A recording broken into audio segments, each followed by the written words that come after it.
ആരാണ് ക്രിസ്തു? ശൂന്യകാര്യത്തിൽ പറയും, എന്റെ പ്രാണനാഥൻ 10,000-ങ്ങളിൽ സുന്ദരനാണ്. Praise the Lord. കർത്താവിന്റെ മാറോട് ചേർന്നിരുന്ന യോഹന്നാനോട് ചോദിച്ചാൽ യോഹന്നാൻ പറയും, പ്രൈസ് ദി ലോർഡ്, എന്റെ കർത്താവ് മാറത്ത് പൊൻകച്ച അണിഞ്ഞവനാണ്. അവന്റെ കണ്ണുകൾ അഗ്നിജ്വാല പോലെ ജ്വലിക്കുന്നതാണ്. അവന്റെ മുടി ഹിമം പോലെ വെണ്മയേറിയതാണ്.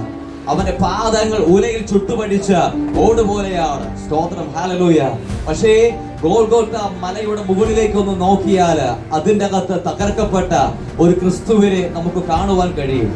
തൊട്ടു മുൻപ് ശൂന്യകാര്യത്തിൽ പറഞ്ഞ 10,000-ങ്ങളിൽ സുന്ദരനായ ഒരു ക്രിസ്തുവല്ല അവിടെ ഉള്ളത്. മാറത്ത് പൊൻകച്ച അണിഞ്ഞ ഒരു ക്രിസ്തുവല്ല അവിടെ ഉള്ളത്. സ്തോത്രം ചെയ്യുന്നു, ഹല്ലേലൂയ. പിന്നെ ഏത് തരം ക്രിസ്തുവിനെ അവിടെ കാണുവാൻ കഴിയുന്നത്? അറക്കപ്പെട്ട ഒരു കുഞ്ഞാടായ ഒരു ക്രിസ്തുവിനെ അവിടെ കാണുവാൻ കഴിയുന്നുണ്ട്. നിലവിളിച്ചുകൊണ്ട് സ്വന്തം തോളിൽ തലചായ്ച്ച് പ്രാണനെ വെടിഞ്ഞ ഒരു ക്രിസ്തുവിനെ അവിടെ കാണുവാൻ കഴിയുന്നുണ്ട്. തലയിൽ അടിച്ചിറക്കിയ മുൾക്കിരീടത്തിന്റെ മുള്ളുകൾ കൊണ്ട് കണ്ണുകൾ തുളച്ചുപോയ ഒരു ക്രിസ്തുവിനെ അവിടെ കാണുവാൻ കഴിയുന്നുണ്ട്. റോമൻ നാണയങ്ങൾ കൊണ്ട് താടി പിടിതെടുത്ത ഒരു ക്രിസ്തുവിനെ അവിടെ കാണുവാൻ കഴിയുന്നുണ്ട്. മൃഗീയമാകുന്ന ചാട്ടവാറിന്റെ അടിയേറ്റിട്ട് പച്ചമാംസങ്ങൾ പറഞ്ഞുപോയ ചോര വാർന്നൊലിക്കുന്ന ഒരു അരുമനാഥനെ അവിടെ കാണുവാൻ കഴിയുന്നുണ്ട്.